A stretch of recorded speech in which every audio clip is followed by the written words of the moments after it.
Good evening and welcome to As It Is Written. We're broadcasting live from the studios of People TV in Atlanta, Georgia. And on behalf of everyone who assists in the production of As It Is Written, I'd like to thank you for joining us tonight.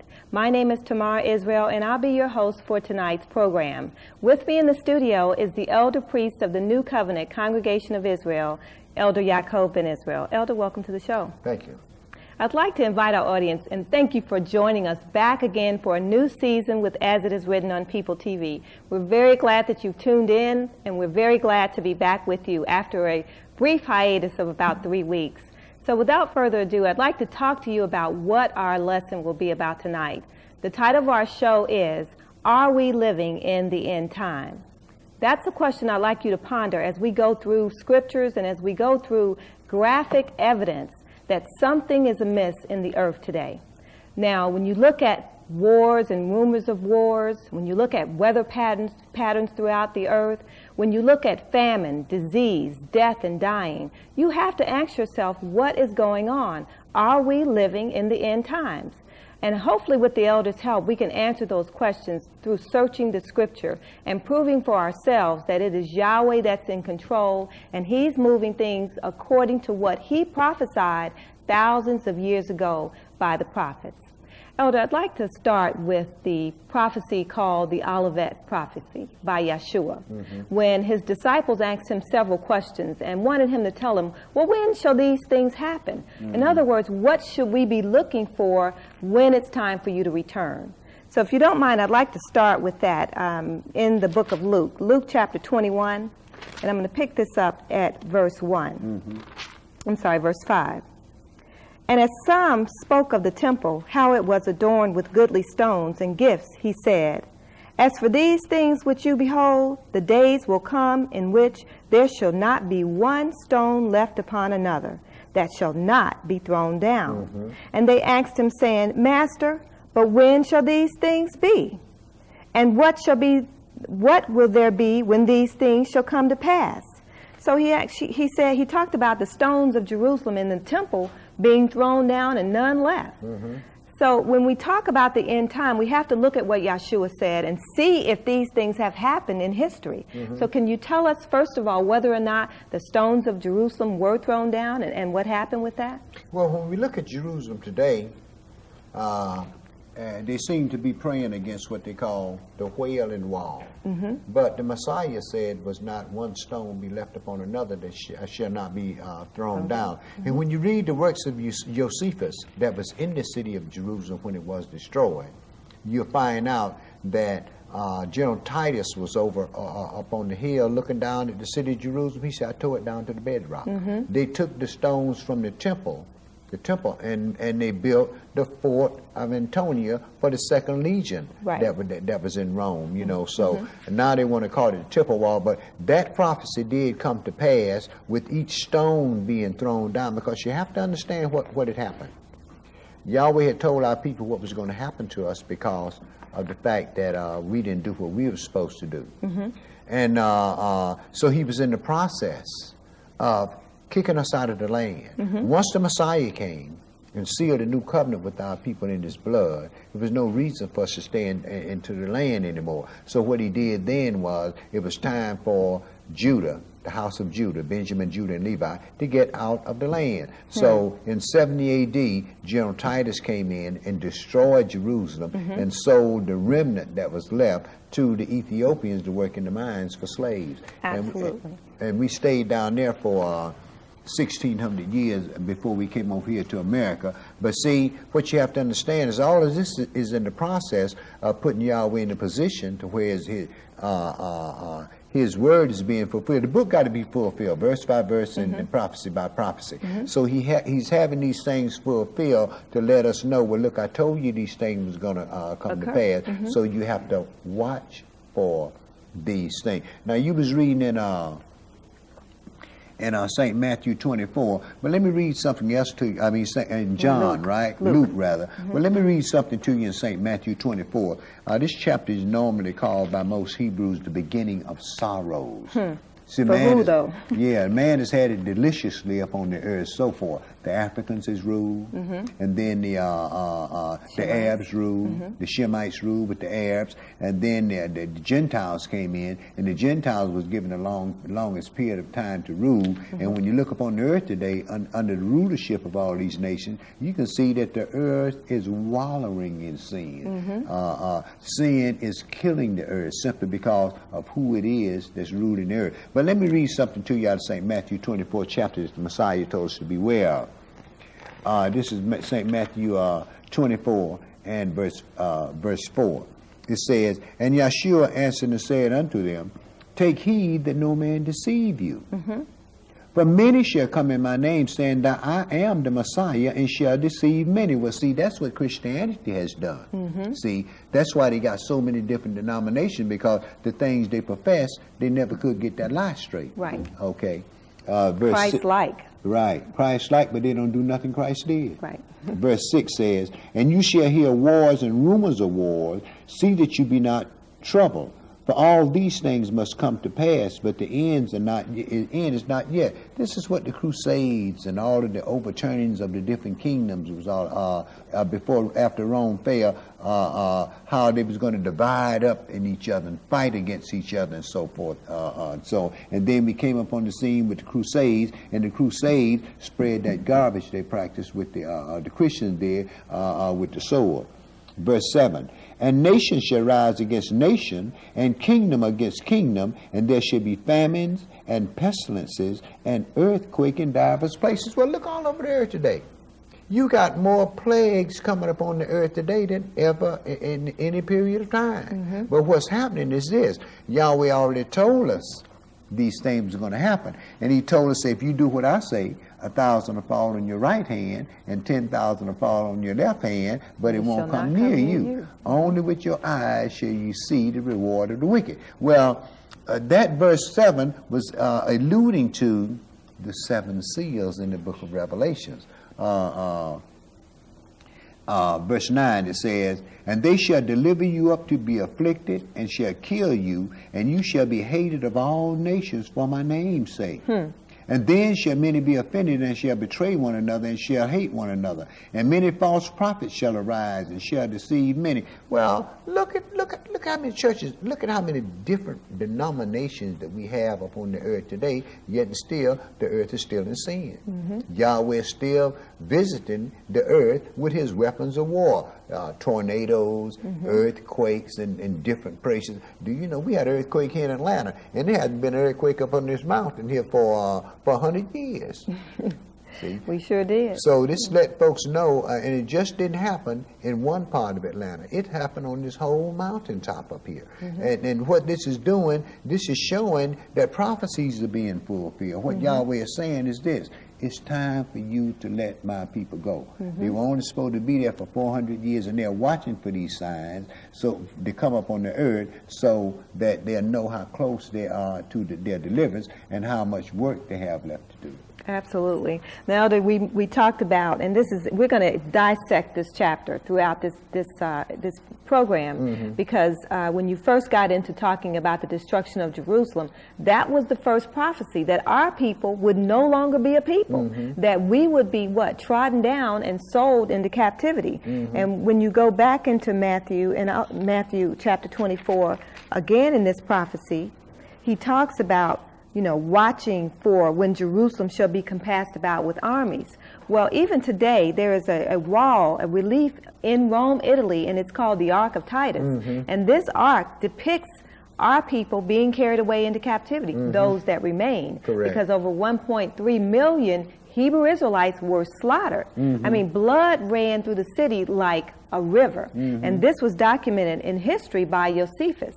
So you can go into Josephus and understand that the rest of the Jews were sold to the Africans to work in the mines. So truly, if we're talking about what's going to happen at the end, the first thing was that we would be taken out of our land and brought into slavery. And that period was to last for another 2,000 years, because we know that the Europeans were only given 2,500 years to rule the earth. Correct. So we're down to the end of the 2,000 years, the end of the Europeans' rule. The 2,520 years and the 400 years of our captivity that was prophesied in Genesis 15:13 come to an end at the same time. Absolutely. That's bringing about, what it's bringing about is Yahweh's word to his servants to let him know, look, I'm in control. Just do what I tell you to do, and I'm gonna save you myself. See, we think we can save ourselves, but we can't. It's the Spirit that has to save us. Let me read something else to you out of Matthew 24 chapter to piggyback on what you was talking about. It says, now, verse 15. When you therefore shall see the abomination of desolation spoken of by Daniel the prophet stand in the holy place, whoso readeth, let him understand. Then let them which be in Judea flee to the mountains. Let him which is on the housetop come not down to take any of his clothes out of the house. Neither let him which is in the field turn back to take his clothes. And woe to them that are with child and to give suck in those days. But pray you that your flight be not in winter, neither on the Sabbath day, for then shall be great tribulation, such as was not since the beginning of the world to this time, nor ever shall be. And except those days should be shortened, there shall no flesh be saved. But for the elect's sake, those days shall be shortened. So we see with the emergence of this new world order, we can very well see that Yahweh is pushing man into allowing Satan to take man into the position to where these people that's calling themselves Christians and everything, they're going to worship a man. They're going to worship a man that's going to be crowned by other men. Okay, so we're down with one of the prophecies, the fact that we would be taken in slavery. The next talked about war, and you also mentioned that the 7 seals of Revelation speak of first worldwide religious deception and then worldwide wars. Now, in our lifetime, we've had so-called 2 world wars. But listen to this. This is taken from a magazine entitled What the President Doesn't Know. It's the November 2002 issue of the Trumpet magazine. It states, in 1945, the world entered a new age with the successful testing of nuclear weapons in the United States. That same year, their potential for the unleashing of unprecedented horror was revealed with the nuclear destruction of Hiroshima and Nagasaki. The world had entered the nuclear age. Ever since, mankind has lived under the threat of the nuclear cloud. Within 10 years, The nuclear powers had stockpiled sufficient weaponry to literally fulfill a startling prophecy of Yeshua the Messiah relating to the end of the age. His disciples asked him, "What shall be the sign of your coming and of the end of the age?" And Yeshua responded with a detailed prophecy of the events that would lead to his return. War being one of the major ones. Correct. And we see our president and his strong men, the lynchmen of his ambassadors, warmongers, saying, well, through war and armament, we can have peace. Correct. But there's no such thing. There's no way you can get peace from war. When each time whatever nation it was came up with a super weapon, they said, this is the weapon that's going to bring peace upon the earth. But when they looked around, other nations had the same weapons that they had.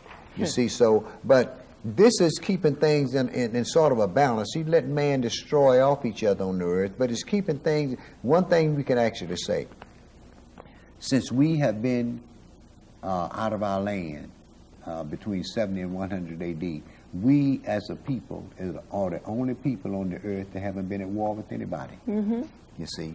But we've been in other countries and we fought their wars, but we were still considered second-class citizens. I mean, when they let the slaves go, I say, hey, y'all through, we through with y'all. Cut and let us loose, and we right here in a country that everybody hated us. Everybody hated us, well, 99% of the people, and it's the same thing today. And then they wonder why. Well, they brought us over here with nothing. Then they we built up the country. Then they turn us loose with nothing. Now, and from the way that we've been treated, don't you think Yahweh has something in store for the nations for what they've done to his holy people? And this is the prophecy. The prophecies that we're going through is prophecies that's going to take place to show step by step how our deliverance out of this country is going to come. You know, the nations are so hell-bent on war that bloodshed has been the mainstay, especially during the time, these 2,500 years that the Europeans have ruled the earth. But that doesn't say that when black men ruled the earth, like the Babylonians and the Africans, they waged war too. But this has been a sadistic type warfare. And we can see that with the taking of Saddam's land, you know, and that's the whole thing. They claim that Saddam is a madman. You know, human affairs have been violated in his regime. Name me what regime in America where our human affairs hadn't been violated, but nobody goes back and talk about Correct. I mean, when you go back and check and do the math, you find out that the Euro-Gentiles has killed more of us than Saddam Hussein will ever be able to kill of his own people. I mean, they talked about the death of over 3 million slaves when they was bringing them in the transatlantic slave trade. They had a movie on last night about that's transatlantic slave trade, how they were just throwing folks overboard. When they got sick, just throwing them overboard. And wasn't no grief, no nothing. You know why? These people over here are the only people on the earth that has, when you go back through history, that has ever considered us as not being human beings. You know, Elder, ever since America unleashed this whole nuclear threat upon the world, now she wants to play RoboCop, and she wants to say, hey, no flesh is going to be saved alive if you don't do what I say, because they have a budget of $386 billion for war equipment. And then it makes you think about, does the scripture say this? Are they truly right now arming for Armageddon? I mean, the scripture says that they would beat their swords into plowshares. Let me read something to you out of the book of rather, there's plowshares in the swords at first. Let me read something to you about what he told Joel, the prophet, many years ago. This was in the about the 700s BC. I'm going into Joel 3, and I'm going to pick this up at verse 1.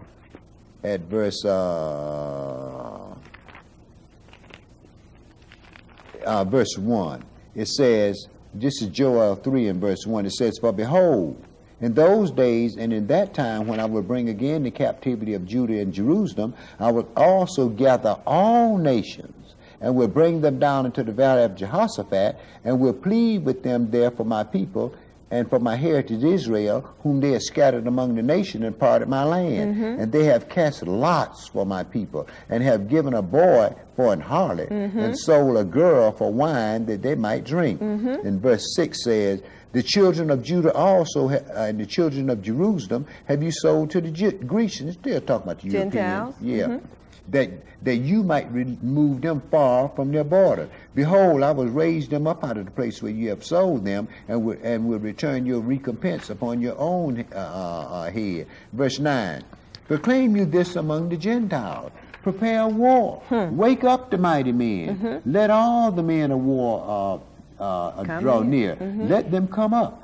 Beat your plowshares into swords, and your pruning hooks into spears, and let the weak say that I am strong. Assemble yourselves and come, all ye heathen, and gather yourselves together round about. There cause your mighty ones to come down, O Lord. Let the heathen be wakened and come up to the valley of the Jehoshaphat, for there will I sit to judge all the heathen that are round about.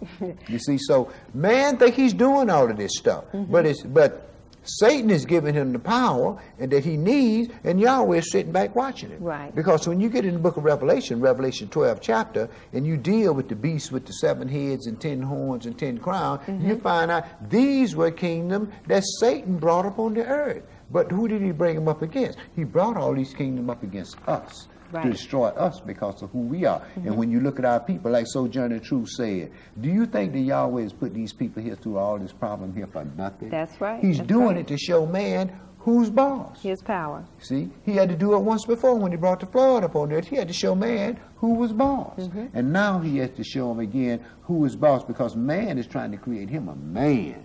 That's true. You know, Elder, for weeks now we've heard nothing but about America's great success in the war against Iraq, which obviously wasn't a war at all, because there were two opponents that were not equaled in warfare. So, you know, while they're sticking out their chest, the rest of the world is saying, you know, you didn't have anybody to fight in the first place. And in terms of finding these nuclear weapons, they haven't found any yet. Well, what you have to ask yourself is this. If Saddam Hussein really wanted to fight, wanted to fight him, see? Why didn't he why did he fight? He let the people come into his land and march right into his 600 miles across the desert. and he didn't do nothing. If had America been invaded, they would have used theirs. Well, didn't they do the same thing to us when General Titus invaded Jerusalem? Yes, they did. The Roman Empire was the most powerful kingdom. It was the kingdom, the ruling kingdom upon the earth at that time. And when they came into our land and destroyed us, they didn't think nothing about it. They came in there with all their might and power, and then they built siege machines up to an impregnable place, the Masada. Right. They built a ramp. They go up to the, up there just to destroy our people. Why? They wanted to get all of the witnesses of this garbage they were spreading all over the earth with all them pagan deities they were dealing with. They wanted to get the witnesses out of place. So we got kicked out of the land. We got degraded. We got called, our names got lost and mixed up and renamed, and now here we are now. And the Gentiles weren't satisfied with that. Now they're over there raising hell in Shem's land, fulfilling prophecies, though. Right. But this whole fear of war and nation against nation has touched us here in America for the first time since the bombing of Pearl Harbor, which wasn't even on the mainland at that time. Listen to this. This is coming from an article entitled Arming for Armageddon. It says, "Our world is gripped by fear. Though violence and wars have always stained man's history, fears of such have been exponentially heightened in the aftermath of recent and deadly terrorist attacks of September 11th, the bombing of a nightclub in Bali, the bombing of a Russian government building in Chechnya. In this war on terrorism, no one can really know when or where the terrorists will strike. People in Israel, Sri Lanka have lived day after day never knowing whether a suicide bomber might attack nearby. Same with the U.S.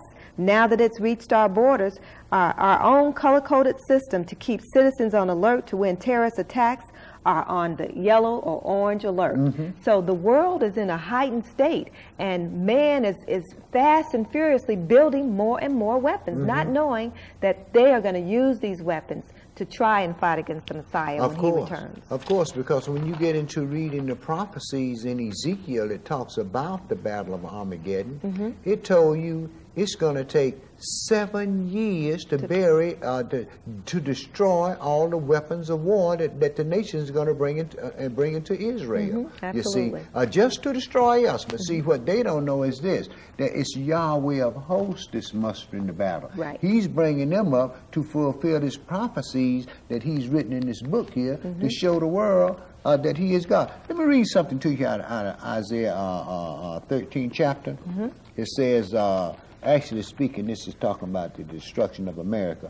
But let's get on down into the meat of this. It said, this is verse 9, Isaiah 13 and 9. It says, behold, the day of Yahweh come, both cruel with wrath and fierce anger, to lay the land desolate, and he shall destroy the sinners thereof out of it. For the stars of heaven and the constellation thereof shall not give their light. Yahweh controls the light. Right.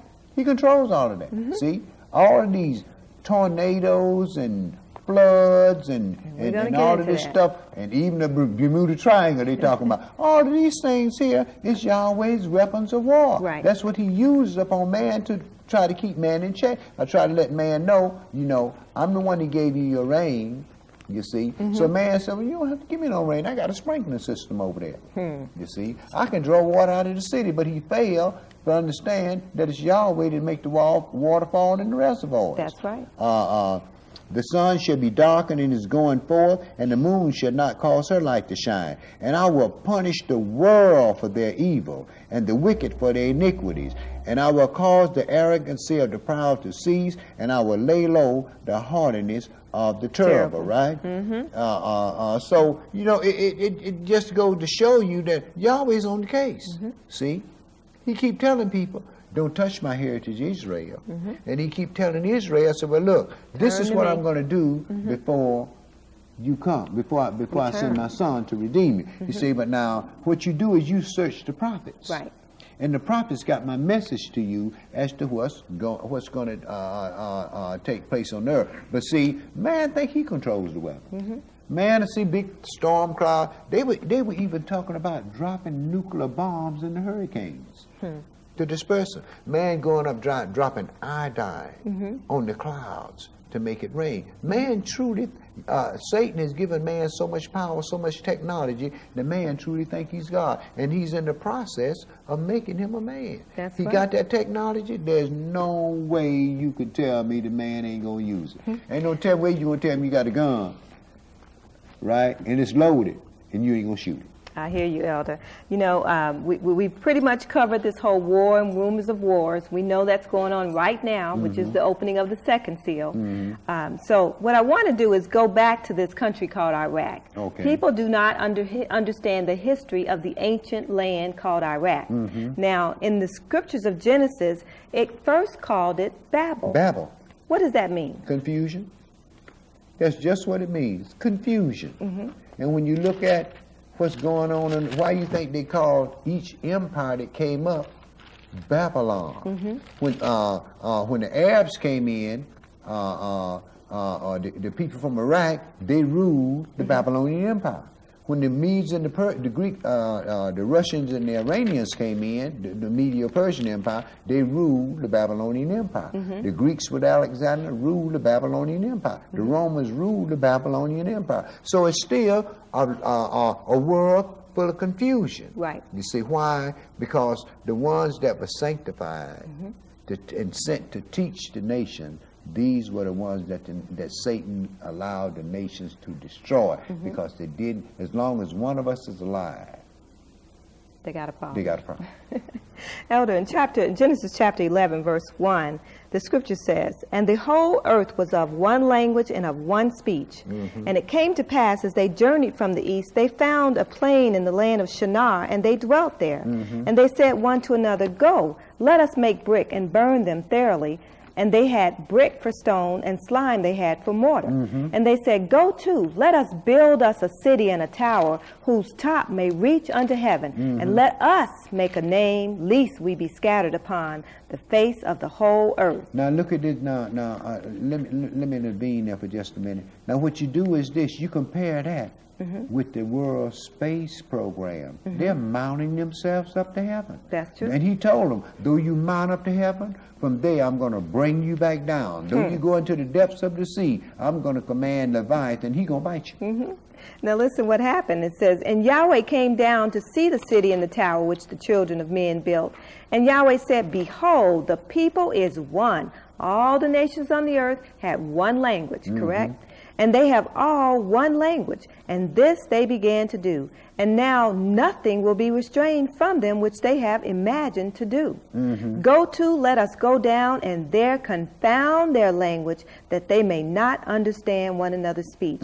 So Yahweh scattered them abroad from there upon the face of all the earth, and they left off to build the city. So the tower was never completed, because Yahweh scattered the nations. But they took their wicked ways with them, because the reason they wanted to build this tower to reach into heaven is because this African, or this Cushite called Nimrod, wanted to lead man to fight against Yahweh so that he wouldn't bring a flood upon the earth anymore. Sure. And he isn't the only one that has tried to lead man to fight. All the kings of the earth have led their subjects to fight against the true and living God. And when you look, anytime you see a nation that'll keep man's law and take God's law and throw it on the ground, then you know what that's all about. And that's what all the nations have done, because they would keep Yahweh's law. Yahweh's law brings peace. You see, and man don't want peace on the earth, because if you got peace on the earth, capitalism is dead. Democracy is dead, you see. And when you look back, and when you look, well, and then you have to understand that one thing too, that democracy is the root of Christianity. You have to understand that too. And when you look upon the earth today, my sister, you see that all of these wicked nations that Yahweh has said was going to rule the earth, all of them, the ones that were supposed to rule in the time have, and the ruling class that's supposed to rule now is ruling, and it's for all one purpose, for Yahweh to show them who is boss, because man has forgotten. Now, Elder, I want to go a little bit further with this city called the land of Shinar, or Babel, or Babylon, which is now called Iraq. We've had a lot of history in that country, and people don't understand that. The Arabs that controlled the land at that time didn't look like the people that's in the land today. Today, you have a lot of Medes and Persians that's ruling, looking more Gentilish or Southern Gentilish than you do the true ancient Shemites, who were dark-skinned people. Well, that fulfills the prophecy that Noah gave to his son Japheth, that Japheth was going to dwell in the tents of Shem. That's why when you look in Syria, Jordan, and Iran, Jordan, Saudi Arabia, all them folks Gentiles. That's right. That's right. Now, Elder, Nebuchadnezzar, you know, during the news, during this whole Iraqi invasion, you heard a lot about one of his armies called the Nebuchadnezzar Brigade. People don't even associate that with the biblical scriptures. Well, tell us a little bit about Nebuchadnezzar and his dream, because again, Yahweh is moving through the prophets, and everything he said is coming alive. Nebuchadnezzar had a dream that only Daniel could interpret about an image of a man. And what he saw was what happened was Nebuchadnezzar had a dream, and he really forgot to dream, and he called for all the soothsayers in the land, and Daniel told him, so these folks can't interpret the dream for you. He say, this thing here is of the Most High. Now, and what he had saw was a statue. Right. And the statue was strange to him. And I'm going to pick this up in Daniel 31, and Daniel chapter 2 and verse 31, and I think we got a phone call, but let me finish this here. This is Daniel 2 and verse 28. It says, when Nebuchadnezzar had inquired of the dream, this is what Daniel told him. He said, but there's a God in heaven that reveal the secrets and make known to King Nebuchadnezzar what shall be in the latter days. The dream and the vision of your head upon the bed was these. After you, O king, your thoughts came into your mind upon your bed, what should come to pass hereafter. Right. And he that revealed the secrets make known to the unto thee what shall come to pass. Okay, verse 31, it says, you, O king, saw it, and behold, a great image. This great image, whose brightness was excellent, stood before you, and the form thereof was terrible. and the image's head was of fine gold. What happened to the first empire with Nebuchadnezzar? The Babylonian Empire. The Babylonian Empire. His breast and his arms of silver, that was the second empire, right? That's when the the Russians and the Iranians came in, right? Okay, and verse 3, his belly. I'm sorry. His belly and his thighs were of brass. Now, that's the Greek Empire. If you notice, this kingdom is getting weaker and weaker. It came down from gold to brass, right? Correct. Okay, and this fourth empire here says, verse 34. Thou sawest, verse 33, his legs of iron and his feet part of iron and miry clay, right? In other words, it was two different substances that would be mixed in this last one, but it wasn't gold, it wasn't silver, it was iron and clay. So this kingdom wasn't worth nothing, okay? Verse 34, you saw us until the stone was cut out without hand and smote the image upon his feet, not upon his head. The Babylonian Empire had passed. All the other empires had passed, right? So the feet of this beast here was a divided Roman Empire. Rome fell in 476 AD, and they divided it among themselves. They didn't give us none of it, but the nation divided it among themselves, right? So when the stone was cut out of the mountain without hand, that was the Messiah. And he didn't smite this image on his head. Right. He smote him on his feet. But it was still the Babylonian Empire. Which is the empire that we are currently living in today. The 10th of the toe, as a matter of fact. This is why when you get in a book of Revelation, it called the Roman Catholic Christian Church Mystery, Babylon the Great. Right. The mother of harlots. And it's ironic that America is going over to old ancient Babylon to destroy them, and they are now the daughter of Babylon. We have a caller. Caller, thank you so much for holding and being patient. State your name and your question or comment. Good evening. Yes, peace. My name is Donald, and I respect you and your program. Thank you, brother. I would like to know, what is your view? This is not question, not necessarily biblical, but I would like to know, what is your view or assessment concerning the idea of reparations toward black people in this country? Thank you. Thank you. Well, they promised us reparation, but you have to go back and read the history and find out what that was all about, what they was going to give us. The land that they was going to give to the so-called freed slaves, they freed the slaves, and then we're still in captivity. The land that they was going to give the captives was those plantations and so forth that they had confiscated from the South. Right. But the only thing that the Secretary of State at that time hated more than Southern bureaucracy was black folks. So that's the reason why he said, no, we're going to give it back to them. You know, we aren't going to give these people anything. So as far as reparation is concerned, what you might want to do, my brother, you might want to go back and look into the Gary, Indiana experience. You might want to go back and get in and look into that, and you'll find out that at one time they poured $3 trillion into that experiment to try to make Gary, Indiana, the black Mecca, simply because it was between Indianapolis, Detroit, and Chicago. So they was trying to make that the black Mecca. So they poured all of that money in there. But what happened was the government saw what was happening in that money. We weren't doing anything. The steel mills went broke. That's what happened. I mean, they shut down. And that closed up that experience. But as far as them paying us reparation is concerned, they don't owe us any reparation. You have to understand that we were put in slavery by our God.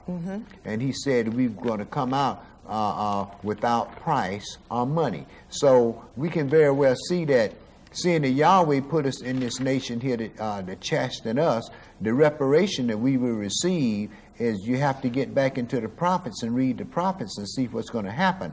Once the Messiah sets up his kingdom on this earth, his governmental system is put our people back in the land, he told you that all the nations that's left upon the earth are going to come up to Jerusalem 3 times a year to bring 10% of their GNP. And that's the reparation that we're going to receive. We're going to receive it in righteousness and by the laws of God. Yahweh is not going to give us anything that's unrighteous, and these people don't owe us nothing. The Africans didn't owe us anything when we was in Africa slaves.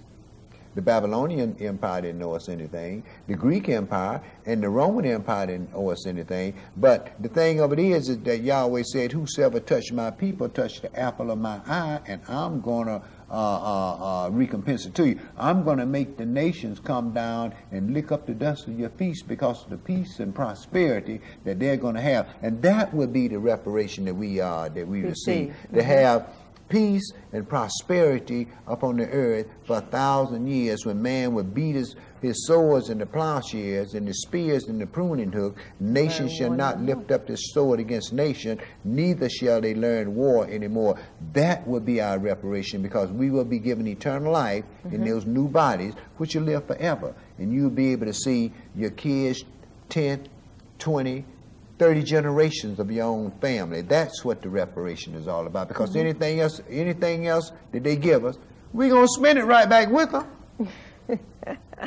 Well, you know, I'm willing to wait on my reparations from the Most High. Correct. You know, because then I know that it will be just reparations. Right. The nations will never recompense us, because, as you said, we are homeborn slaves. We sold ourselves into slavery for not doing what Yahweh said, and only He is going to give us our just due. He said when we returned that we were going to spoil those who spoiled us and rob those who robbed us.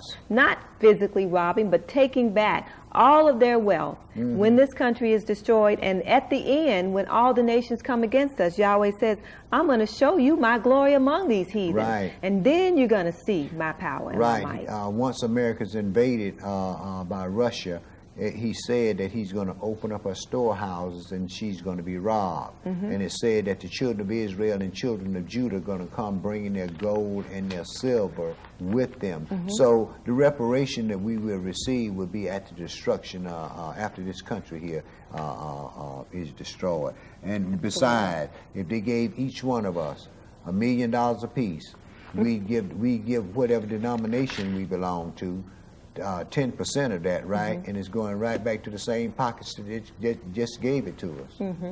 Well, I want to get back into this old ancient city called Babylon. One of the things that we did, because again, Nebuchadnezzar was the king that also took our people, the Judites, those of us who are here in America as captives today. We were first taken into the land called Iraq as slaves, and that's when Daniel and Ezekiel, all those brothers were in the Babylonian captivity. Daniel was thrown into a lion's den. 3 brothers with him were thrown into a fiery furnace. But Yahweh was with our people. Sure. And we heard about the rivers of the Tigris and the Euphrates River during these past few weeks with the invasion of Baghdad. And in Psalms 137, I'd like to read that, because that was something that occurred actually when we went to this country called Babylon. Verse 1, by the rivers of Babylon, there we sat down. Yea, we wept when we remembered Zion. We hanged our harps upon the willows in the midst thereof. For there they that carried us away captive required of us a song, and they that wasted us required of us mirth, saying, sing us one of the songs of Zion. How shall we sing Yahweh's song in a strange land? And then this not only happened in old ancient Babylon when they had us in captivity, but this is also talking about the daughter of Babylon, America, because the nations did the exact same thing when we came to this country. They made us sing and dance, and today we are still their entertainment as they demand these things of us. Without the children of Israel, there would be no flavor or no spice in the earth. Correct. We just managed to give up our soul back in the civil rights movement.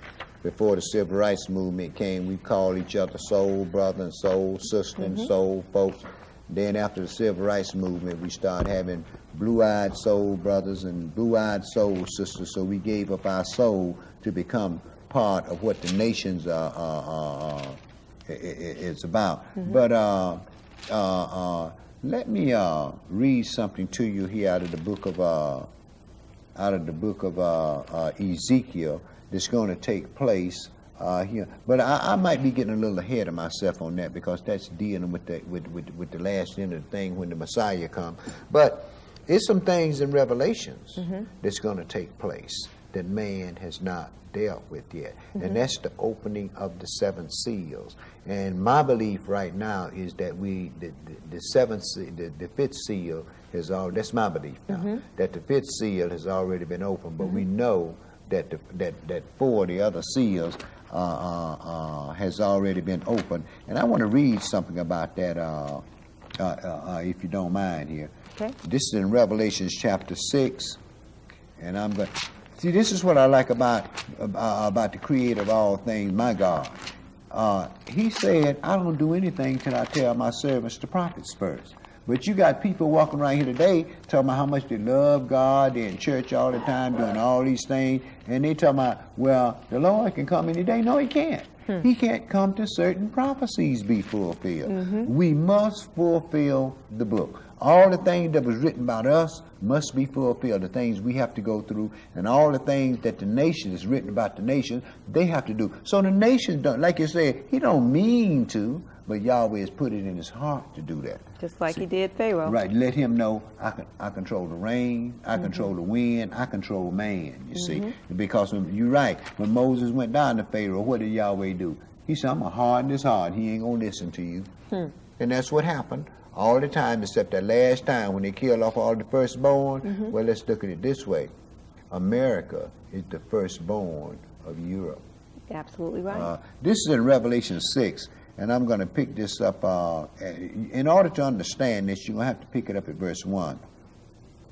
It says, I saw when the Lamb had opened one of the seals and heard as if it were the voice of thunder, one of the 4 beasts saying, Come and see.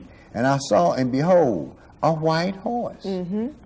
And he that sat on him had a bow, and the crown was given to him, and he went forth conquering and to conquer. Well, look at what happened between Pope St. Leo and Emperor Constantine when they had that marriage of state and made Christianity legal in the church. Didn't they go forth conquering and to conquer? On with Christian soldiers. Right, marching off to war. Religious deception. With the cross of the son of Zeus going on before. Verse 2.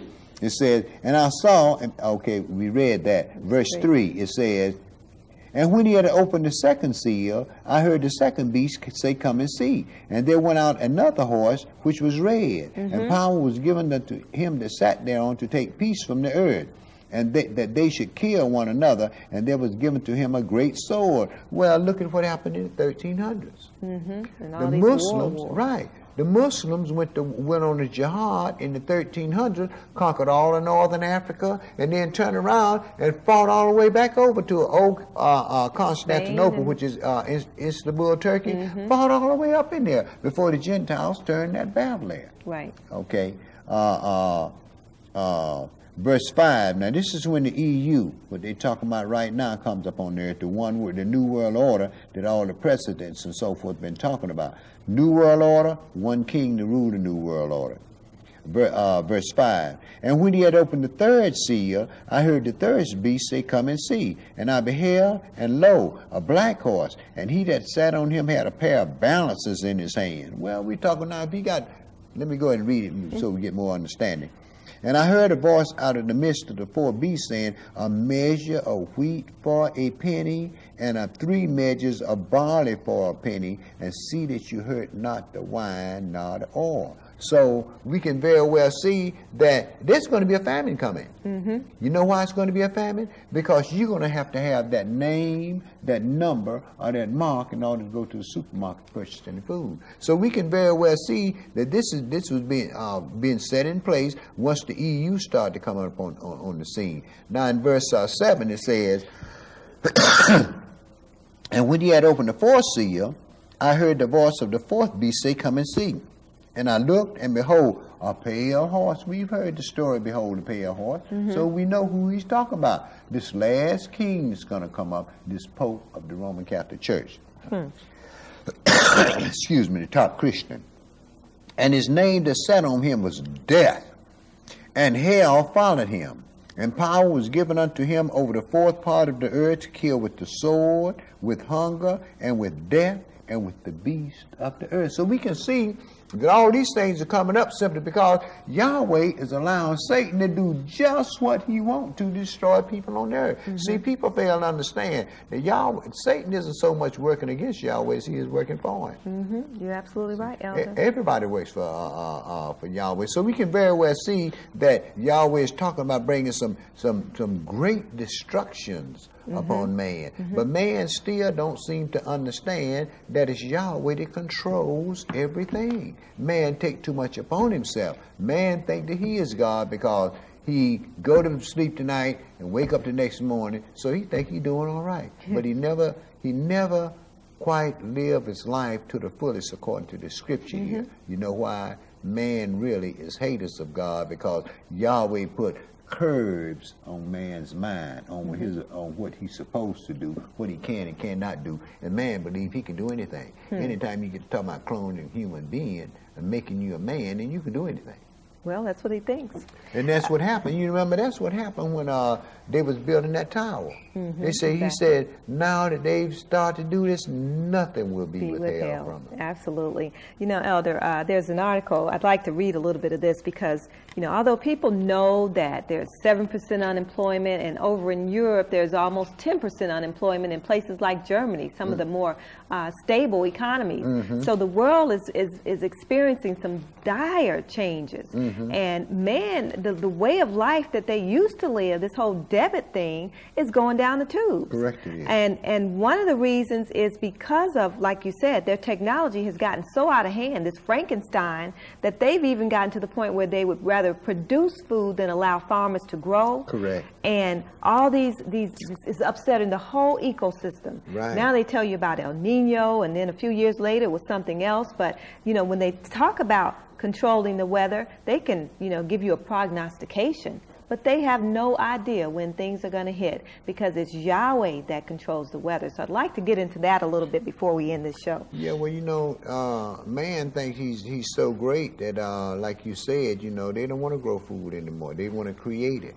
So now, in a few years, you'll be able to take a package, a little flat package, and put it in your microwave, push the button, wait 4 seconds, and when it pop out, you have dinner. a 15-pound turkey with dressing and all the sweet potato pies and everything right in that little package there. That's what they're feeding the spacemen. Yeah, the people's going into space. Listen to this, Elder. This is taken from a magazine entitled The Forgotten, and it's on the economy section, and the title of the article is America the Cursed. Rapid fire, flood, drought, tornadoes, earthquakes, massive corporate fraud, carnage on Wall Street, the dollar toppled by the euro, capital flight, continuing fear of terrorist strikes. All this in just the first half of this year. Is it a mere coincidence, or is there a reason for this confluence of curses on America? Just what is going on in America? Even the blindest man in the street must be wondering if something is fundamentally wrong in the U.S. Record-breaking fires of extreme devastation sweeping through the California and the Arizona areas of last year, and southern Colorado, covering the mighty Rocky Mountains with a palm of ashen smoke in the late spring. Massive fires of historic and record-breaking impact turned much of Arizona in a flaming inferno of catastrophic proportions in the early summer. All this came hard on the heels of the earlier devastation wrought by fire in the state of New Mexico. Meanwhile, records crashed as much as southeastern Texas ran awash under the torrid, muddy onslaught of floods in the wake of unprecedented rains. To the north, huge swaths of Montana and Wyoming lay in the grip of grinding drought as eastward of California and the Dakotas. Commentators began using biblical language to describe this confluence of fire, wind, drought, and flood, and its drastic impact on the economy of the world's nation. But yet, no man has taken these things to heart, because the news will start off by saying there was a great earthquake. Oh, but Mother Nature. Nobody attributes these things to the Most High. But aren't these weapons of his warfare? Of course, these things are weapons of Yahweh's warfare. And if people to go back in the book of Revelation 8 and Revelation 16 and see the climate climate changes and disasters and so forth that's going to be upon the earth, and how Yahweh is going to visit man with all of his weapons of war. So Yahweh ain't coming here and just get to slapping man around. He's using his power, which is what they call nature. It's really the power of the true and living God. But it was Job that talked about some things about that. Why don't you go back up there and see if you can find that Job about that weather. And I'm looking at Amos and see what I can find out of the book of Amos in here. All right. In the book of Job, chapter 37, verse 1, it said, "At this also my heart trembled, and is moved out of his place. Hear attentively the noise of his voice, and the sound that goeth out of his mouth. He directeth it under the whole heaven, and his lightning unto the ends of the earth. After it a voice roars. Yahweh thunders with the voice of his excellency." The thunder is just his voice. Of course. People don't understand that. And after it a voice roareth, it thundereth with the voice of his excellency, and he will not stay them when his voice is heard. Yahweh thunders marvelously with his voice. Great things does he, which we cannot comprehend. For he says to the snow, "Be you on the earth." Likewise to the small rain and to the great rain of his strength. He seals up the hand of every man, that all men may know his work. Then the beasts go into dens and remain in their place. Out of the south cometh the whirlwind, and cold out of the north. By the breath of Elohim frost is given, and the breath of the waters is straightened. Also by watering he wearieth the thick clouds. He scattereth his bright cloud, and it is turned round about by his counsels, that they may do whatsoever he commands them upon the face of the world in the earth. So it is Yahweh that commands these weather elements: tornadoes, earthquakes, whirlwinds, drought, too much rain, not enough rain. It's Yahweh, and he's always used these things as his weapons of war, saying to man, "Let my people go." Right. I mean, stop sinning, turn back and do what I've told you to do in my law. We got a lot of things to cover, but I think we've only got a couple of minutes left, and I really wanted to cover. You covered things about that water, but the rain and so forth. And if you read Amos chapter 4 and start at verse 6, that also talks about the rain and so forth. But I want to read something else right quick. This is in Deuteronomy 28, and I'll pick this up at verse 58. It says, "If you will not observe to do all the words of this law which are written in this book, that you may fear this glorious and fearful name, Yahweh your Elohim, then the Lord will make your plagues wonderful, and the plagues of your seed, and great plagues of long continuance, and the sore sicknesses of long continuance. Moreover, I will bring upon thee all the diseases of Egypt, which you were afraid." You see, and also every sickness of and every plague which are not written in the book. They have the Asiatic plague and all, and SARS and all that stuff. Right. Not in those categorize that. But we just see that Yahweh controls everything. Well, thank you very much for tuning in. The Feast of Weeks, or Pentecost, and the Feast of First Fruits are to be celebrated on the same day, the 15th day of the third month, each and every year. The Feast of Pentecost, also known as the Feast of Weeks, is observed in the third month on the 15th day of the month, also known as the middle of the month. The scriptures cite the important biblical events that have taken place on this 15th day, or middle of the third month, which is the Feast of Weeks. There were several important events involving the nation of Israel that took place on the Feast of Pentecost. The Book of Jubilees cites these events. 1. Abram was given the prophecy of his lineage being subject to 400 years of captivity in a strange land. Jubilees chapter 14 and verse 1 and verses 10 through 15. After these things, on the first day of the third month, the word of Yah came to Abram in a dream, saying, "Fear not, Abram. One that will come out of thine own bowels, he will be thine heir."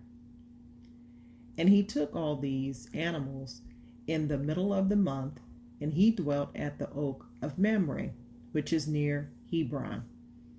And he built there an altar, and sacrificed all these, and he poured their blood upon the altar, and divided them in the midst, and laid them over against each other, but the birds divided he not. And it came to pass, when the sun had set, that an ecstasy fell upon Abram, and lo, a horror of great darkness fell upon him. And it was said unto Abram, Know of a surety that thy seed shall be a stranger in a land that is not theirs, and they shall bring them into bondage, and afflict them 400 years. And the nation also to whom they will be in bondage will I judge, and after that they shall come forth thence with much substance. 2. Yah made the eternal covenant with Abram and with his seed. 3. Abram's name was changed to Abraham. Jubilees chapter 15, verses 1 through 4, verses 6 through 7, and verse 9. In the 3rd month, in the middle of the month, Abram celebrated the feast of the first fruits of the grain harvest. And he offered new offerings on the altar, the first fruits of the produce unto Yah, a heifer and a goat and a sheep on the altar as a burnt sacrifice unto Yah. Their fruit offerings and their drink offerings he offered upon the altar with frankincense. And Yah appeared unto Abram, and said unto him, I am Elohim Almighty. Approve thyself before me, and be thou perfect. And I will make my covenant between me and thee, and I will multiply thee exceedingly. And Abram fell on his face, and Yah talked with him, and said, Behold, my ordinance is with thee, and thou shalt be the father of many nations. Neither shall thy name any more be called Abram, but thy name from henceforth, even forever, shall be Abraham. For the father of many nations have I made thee, and I will make thee very great. And I will make thee into nations, and kings shall come forth from thee.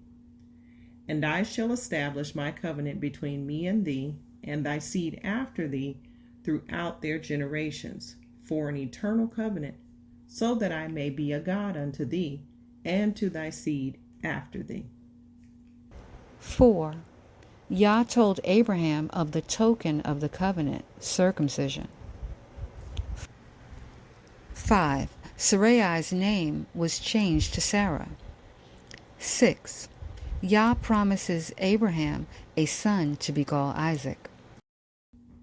Jubilees chapter 15, verses 10 through 12, verses 14 through 17, and verses 19 and 20.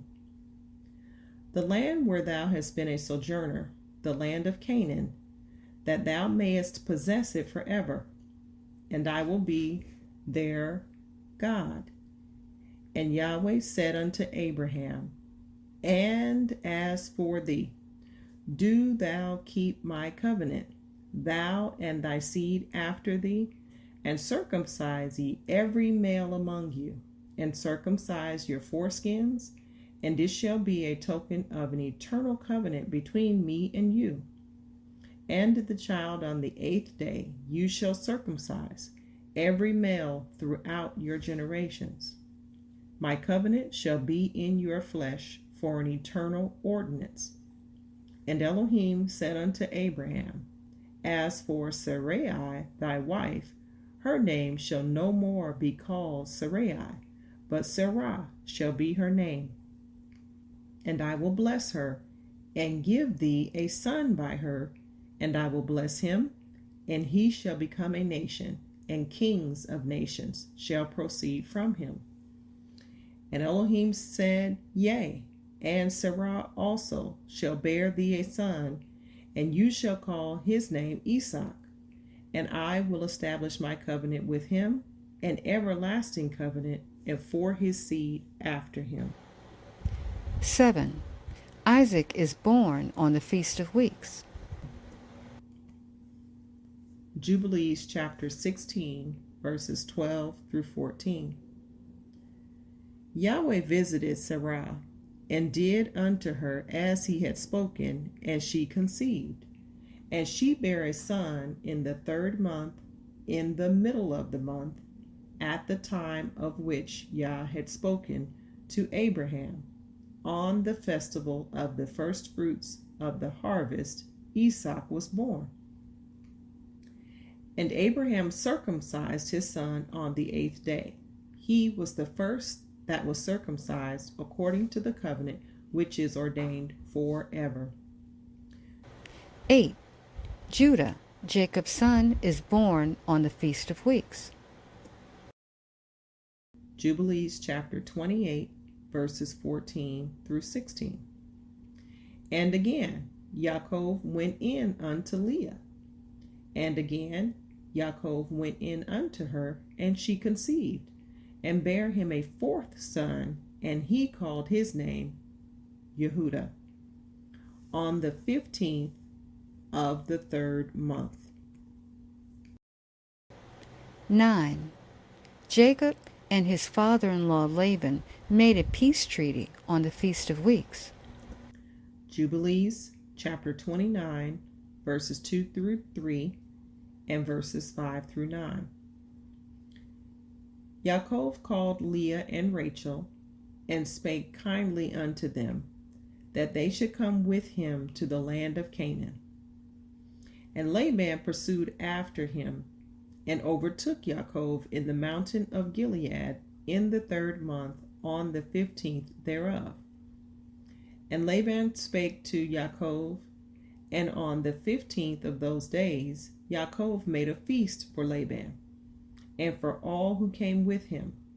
And Yaakov sware to Laban that day, and Laban also to Yaakov, that neither should cross the mountain of Gilead to the other with evil purpose. And he made there a heap for a witness, wherefore the name of that place is called the heap of witness after this heap. 10. Jacob, Israel, celebrated the Feast of Weeks before bringing the nation of Israel into Egypt because of the famine. Jubilees chapter 44, verses 1 through 5. And Yisrael took his journey from Haran, from his house, on the 1st day of the 3rd month.